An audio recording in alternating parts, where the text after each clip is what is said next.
ಪ್ರಸ್ತುತ ದೇಶ ಏನೆಲ್ಲ ಪ್ರಗತಿ ಕಂಡಿದೆ ಎಂಬುದಕ್ಕೆ ಕಾಂಗ್ರೆಸ್ ಸರ್ಕಾರದ ಮುಂಚೂಣಿಯಲ್ಲಿ ನಿಂತು ಶಕ್ತಿ ಕೊಟ್ಟವರು ಮಾಜಿ ಪ್ರಧಾನಿ ಇಂದಿರಾ ಗಾಂಧಿಯವರು ಎಂದು ಪುತ್ತೂರು ಶಾಸಕಿ ಶಕುಂತಳಾ ಟಿ ಶೆಟ್ಟಿ ಹೇಳಿದರು.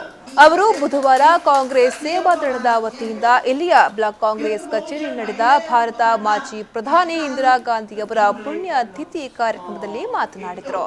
ಪ್ರಸ್ತುತ ಕಾಂಗ್ರೆಸ್ನಲ್ಲಿ ಮಹಿಳೆಯರು ಗುರುತಿಸಿಕೊಳ್ಳಲು ಇಂದಿರಾ ಗಾಂಧಿ ಕಾರಣ. ಈ ನಿಟ್ಟಿನಲ್ಲಿ ಇಂದಿರಾ ಗಾಂಧಿಯವರ ಸ್ಥೈರ್ಯ, ಧೈರ್ಯ, ಆದರ್ಶವನ್ನ ಇಂದಿನ ಮಹಿಳೆಯರು ಅಳವಡಿಸಿಕೊಂಡು ಸಮಾಜದ ಮುಖ್ಯವಾಹಿನಿಗೆ ಬರುವುದರ ಜೊತೆಗೆ ಉಳಿಸಬೇಕಾದ ಅಗತ್ಯವಿದೆ ಎಂದರು.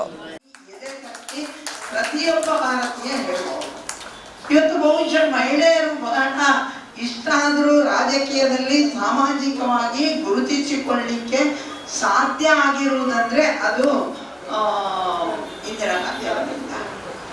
ನಾನು ಬೇರೆ ಪಕ್ಷದಲ್ಲಿದ್ದವಳು ಎಲ್ಲಿದ್ದು, ಆದರೆ ಆ ಕಾಲದಲ್ಲೇ ನಾನು ಮೆಚ್ಚಿಕೊಂಡಿದ್ದಂತಹ ಮಹಾ ವ್ಯಕ್ತಿ ಇಂದಿರಾ ಗಾಂಧಿ ಅವರು.